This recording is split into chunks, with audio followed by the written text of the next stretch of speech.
You know God promised more, but somehow you keep circling the same exhausting mountain of almost breakthrough.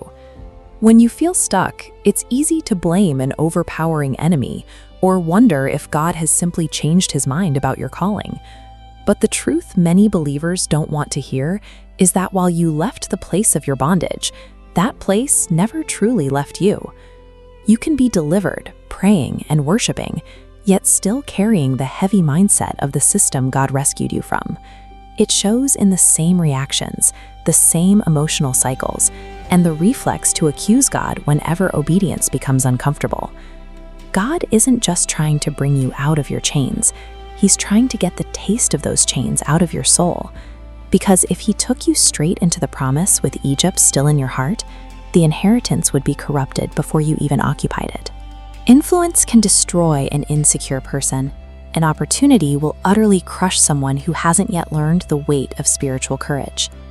That delay you've been fighting is actually the Father protecting the promise from the unprocessed version of you. We miss the old life because bondage eventually starts to feel safe, and fear begins to dress itself up as practical wisdom. We justify our lack of faith by calling it honesty, dragging the appetites of our past into a place where they simply cannot survive.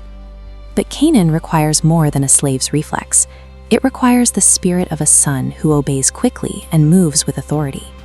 And when the heart refuses to let go of the familiar, God introduces a climate that makes compromise impossible to sustain. This is the threshold of the Father's fire, a sudden, intense atmosphere where the impurities of your walk are finally forced to the surface. Most believers spend this entire season in a panic, desperately trying to rebuke the very flames that God is using to set them free.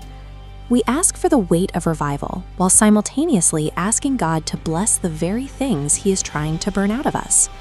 What if your current season of waiting isn't an enemy stronghold at all? What if by fighting this pressure, you are actually warring against the very hand that is trying to qualify you?